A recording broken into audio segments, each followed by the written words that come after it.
after these things, Jesus went over the Sea of Galilee, which is the Sea of Tiberias. And a great multitude followed him, because they saw his miracles, which he did on them that they were diseased. Verse 3. And Jesus went up into the mountains, and there he sat with his disciples. And the Passover, a feast of the Jews, was nigh. When Jesus then lifted up his eyes and saw a great company come unto him, he said unto Pilate, When shall we buy bread, that this may eat? And this he said to prove him, for he himself knew what he would do. Philip answered, 200 penny worth of bread is not sufficient for them, that every one of them may take a little. Verse 8. One of his disciples, Andrew, Simon, Peter's brother, said unto him, There is a lad here, which have 5 barley loaves and 2 small fish, but what are they among so many? And Jesus said, Make the men sit down. Now there was much grass in the place, so the men sat down in numbers about 5,000. And Jesus took the loaves, and when he had given thanks, he distributed to the disciples, and the disciples to them that were sit down, and likewise all the fish as much as they would.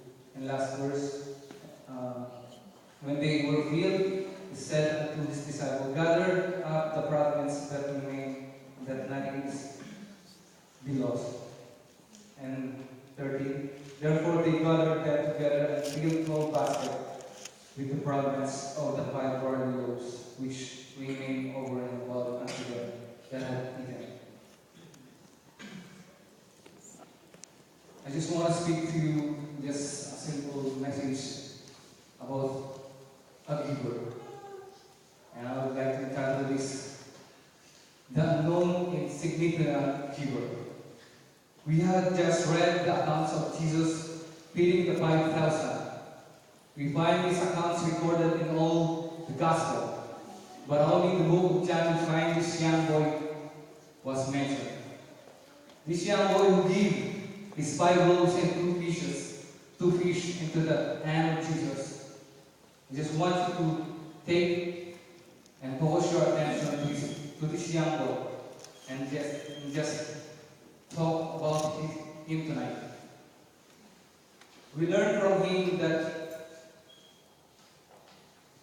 what we should be our attitudes towards giving. Some of us are having difficulties when it comes to giving to the Lord. Whether it's our time, whether it's money, whether it's our resources. We want the blessing of receiving, but we struggle in the blessing of giving.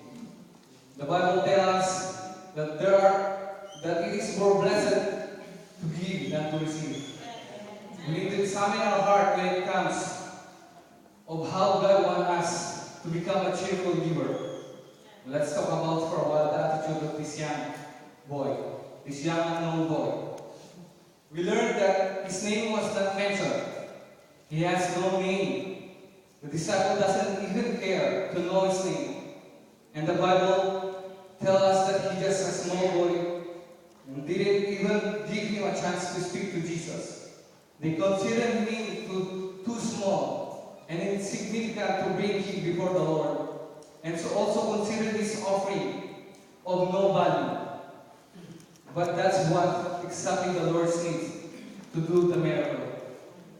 He uses this unknown insignificant child and he uses it to do the miracles.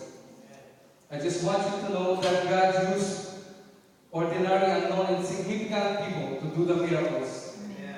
Many times we don't give. We ourselves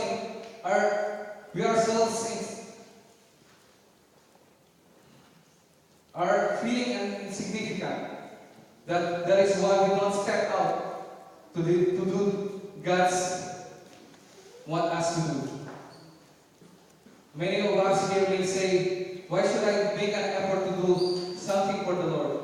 Or we may say, why should I do this and do that and give this and give that? It's not just a big deal. It's not a big deal. Maybe you feel that God doesn't even know your name. And maybe you think He doesn't even care for you. But I assure you tonight, He knows your name. He knows everything about you. He even knows you being formed in your mother's womb. The number of your hair in your head. You may not be known to others, but He knows you. And that's what's most important. It is always the insignificant things and the insignificant people that God chooses to do the miracle. This child is an insignificant giver and an unknown person. But it was that God took and used for His glory. That's how God wants us to give. And if we give, don't let your right hand know what your left hand had done. The Bible tells us if we boast the things you give or do, you have already have your reward.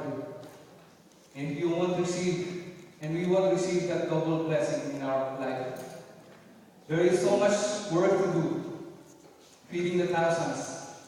The lost souls in this country is not just God's work, nor only for our pastors and leaders' job.